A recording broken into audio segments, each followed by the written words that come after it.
Hello students, welcome back. Class 8 chapter 8 exercise 8.2 question number 1 करने से पहले मैं आपको बता दूं कि जो इस एक्सरसाइज में हमें क्या मेन जो हमारा मोटिव रहेगा वो क्या रहेगा कि किसी भी परसेंट को जब इंक्रीज़ कर दिया जाता है, डिक्रीज़ कर दिया जाता है, तो उसमें क्या चेंज आता है टोटल अमाउंट में, तो वो हम कैसे सोल्व करेंगे। उससे पहले आप ये सीख लीजिए कि इंक्रीज वर्ड जहाँ पे यूज़ हो गया तो इसका मतलब मान लीजिए कि बात आती है कहीं पर कि 20% इंक्रीज़, तो उसका मतलब क्या हुआ। टोटल अमाउंट को छोड़ हम बाद में सोल्व करेंगे। पहले ये देखो 20% इंक्रीज़ का क्या मतलब हुआ। परसेंटेज है तो यानी कि 100 में इंक्रीज़ यानी कि एडिशन कितना 20। भाई जो पहले 100 था वो इंक्रीज़ होकर के कितना हो गया है 120। क्लियर। तो फिर जब किसी भी आर्टिकल का हम प्राइस वगैरह निकाल रहे होंगे, अगर इंक्रीज़ की बात होगी तो इसका मतलब कि उसकी हम मल्टीप्लाई किसके साथ करेंगे, जो इंक्रीज़ होने के बाद अमाउंट आई है वो ऊपर, और जो ओरिजिनल अमाउंट था वो नीचे, उसके साथ हम उसकी मल्टीप्लाई कर देंगे। जो भी उसका भी शुरू में प्राइस अगर ये था तो इंक्रीज़ होने के बाद कितना आएगा तो उसके साथ हम मल्टीप्लाई कर देंगे। अगर बात आती है कि जैसे कि 30% डिक्रीज़, तो उस केस में आपको क्या करना है। अब आपको पता है 30% डिक्रीज़ का मतलब क्या हुआ कि जो पहले 100 था वो बाद में कितना हो गया 70। सो इसकी जब भी हम क्वेश्चन को हम सोल्व करेंगे तो वहाँ पर मल्टीप्लाई किसके साथ कर देंगे 70 डिवाइड बाई 100 के साथ। और अब जो भी अमाउंट आपको दी गई होगी, मतलब मान लीजिए कि आपको 5000 का 70% निकालना है तो उसकी मल्टीप्लाई किसके साथ कर देंगे आप 5000 के साथ। सो वहाँ से आप कैंसिल करके वैल्यू निकाल लीजिए। ठीक है। हाँ, कुछ नए वर्ड्स आ सकते हैं यहाँ पे जो आपने पहले कभी स्पेशली मतलब मैथ्स में नहीं सुने हैं। सुने तो हैं लेकिन सोल्व नहीं किए हैं उन चीज़ों को। जैसे कि एक तो होते हैं डिस्काउंट, और या फिर हाइक। डिस्काउंट मतलब छूट होती है। छूट है तो इसका मतलब वहाँ पे क्या हुआ परसेंटेज। भाई अगर कोई 100 रुपये की वस्तु है उसके ऊपर 20% डिस्काउंट है तो इसका मतलब 100 रुपये के ऊपर कितना डिस्काउंट आ गया 20, यानी कि आपको कितना पे करना पड़ेगा 80। तो डिस्काउंट के लिए आप क्या करोगे माइनस। हाइक यानी कि किसी चीज़ में का वैल्यू का इंक्रीज हो जाना, अमाउंट का बढ़ जाना, तो वहाँ पर आप क्या करोगे प्लस। ठीक है। अगर प्रॉफिट और या फिर आपको डायरेक्ट ये बोल दिया जाए कि भाई अमाउंट इंक्रीज हो गई है तो वहाँ पर प्लस, और अमाउंट डिक्रीज हो गई है तो वहाँ पर minus. So let's try our questions. So question number 1 जो है आपका क्या है, वो कहता है कि a man got a 10% increase in his salary, कि किसी व्यक्ति का सैलरी जो है वो इंक्रीज हो गया है 10%। If his new salary is 1,54,000, find his original salary. आपको इंक्रीज होने, न्यू सैलरी मतलब कौन सी जिसमें इंक्रीमेंट लग चुका है, तो वो आपको उसकी ओरिजिनल सैलरी बतानी है। अब तो क्या गिवन है कि new salary of a person man, new salary of a man is equal to 1,54,000 rupees. Then he got 10% increase, यानी कि वहाँ पर हुआ क्या है, उनका इंक्रीज हुआ कितना 10%। तो पहले उनकी न्यू सैलरी तो दी है, जो निकालनी है वो मान लेते हैं कि let the original salary was, let the original salary was कितनी थी हमने मान लिया x रुपीज़। ठीक है। सो ही गोट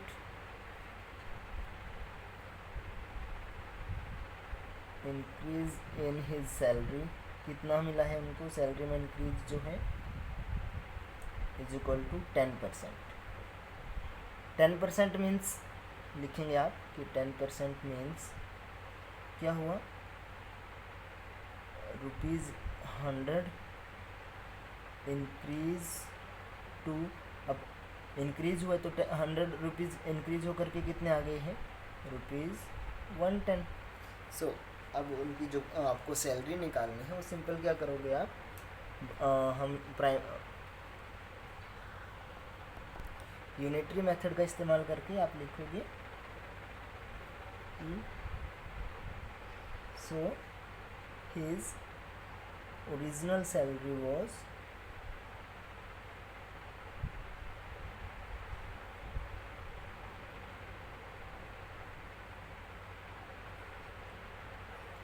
अब देखिएगा ओरिजिनल सैलरी जो, तो अकॉर्डिंग टू क्वेश्चन हम निकालेंगे इसको कैसे कि देखिएगा ओरिजिनल सैलरी कितना था एक्स रुपीज़, उसके ऊपर इंक्रीमेंट कितने का हो गया 10%, तो एक्स का 10% जो हो किसके इक्वल आया है ये वाला।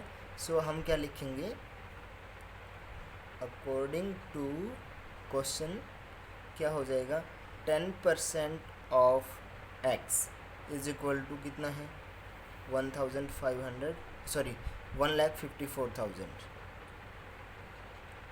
सो ऑफ है तो यानी कि multiply 110/100 multiply X is equal to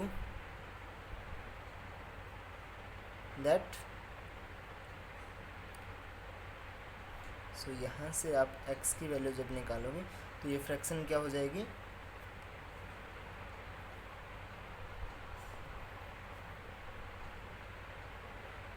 110%, sorry, क्योंकि 10% इंक्रीज़ का मतलब क्या हुआ कि 100 रुपये जो चेंज थे पहले वो कितना हो गया अब 110 हो गए हैं। सो 110 यहाँ पर कितना आ जाएगा फ्रैक्शन जो वहाँ पर उस साइड जहाँ 110/100 है तो यहाँ पर आकर के क्या हो जाएगा रेसिप्रोकल 100 ऊपर चला जाएगा 110 नीचे, जिससे जो कैंसिल होता है कैंसिल कीजिए, फिर आप इनकी मल्टीप्लाई करके जो सोल्व करके जो आंसर आएगा वही आपका क्या आ जाएगा answer.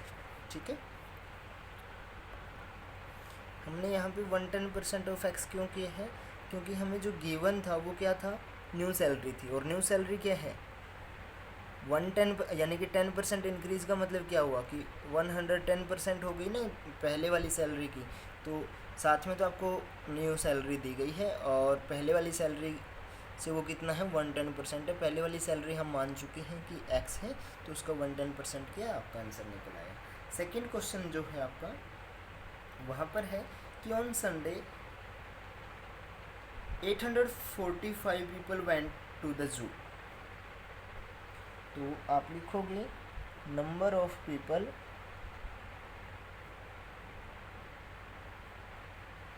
Went to the zoo, या आप ऐसे लिख सकते हो कि on Sunday number of people went to the zoo is equal to आपको गिवन है ये इक्वल आपका 845।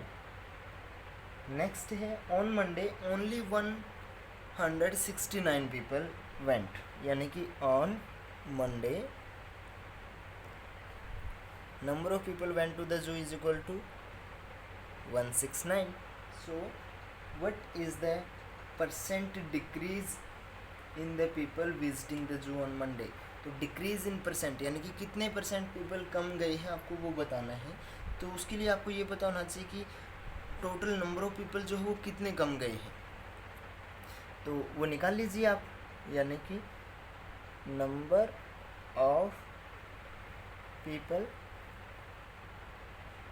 यानी कि difference in number of people, यहाँ पे आप लिखेंगे difference in number of people in these 2 days, difference कितना आ गया 845 minus 169 which is equal to, यानी कि अब कितने लोग कम गए हैं 676 पीपल जो हैं वो कम गए हैं। सो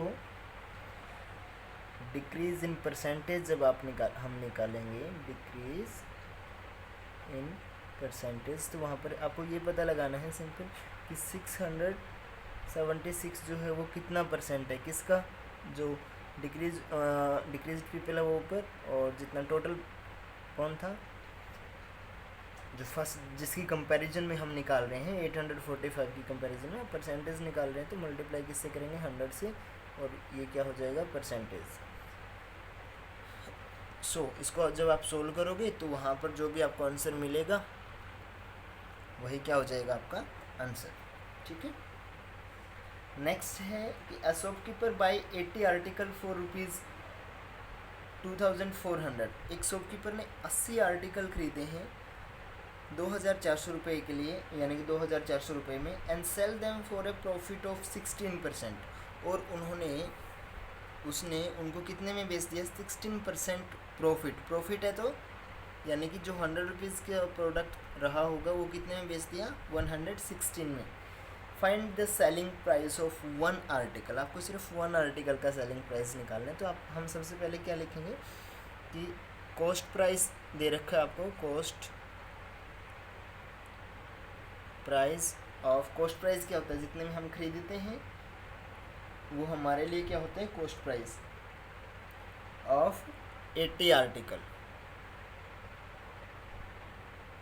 इज इक्वल टू कितना है 2004, let me check, yes rupees 2400। ये 80 का है और हमें जो सेलिंग प्राइस निकालना है वो एक आर्टिकल का निकालना है, तो हम पहले कॉस्ट प्राइस ही एक आर्टिकल का निकाल लेते हैं। So cost price of one article कितना आ जाएगा भाई रुपीज़ 2400 डिवाइड बाई 80, कैंसिल करोगे तो कितना आ जाएगा आपका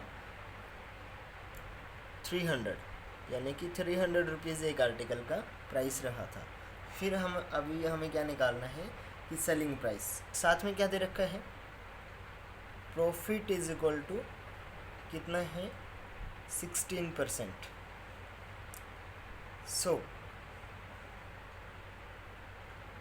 इसका मतलब क्या हुआ कि ₹100 इंक्रीज हो गया कितने में, increase to 116। So the selling price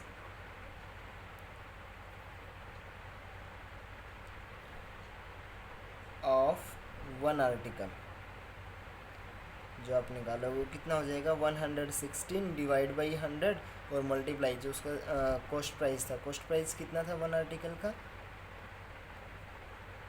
300, cancel किया 3 पे, मल्टीप्लाई करोगे तो 348 which is your answer.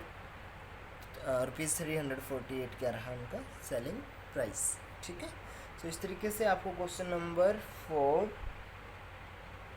Exactly same है। वहाँ पर क्या है the cost of an article, एक आर्टिकल का कॉस्ट दे रखा है rupees that were spent on it's repair, साथ में ये बता रखे हैं कि उसके रिपेयर करवाने पर कितना खर्चा आया। If it is sold for a profit of 15%, तो आपको सेलिंग प्राइस निकालना है।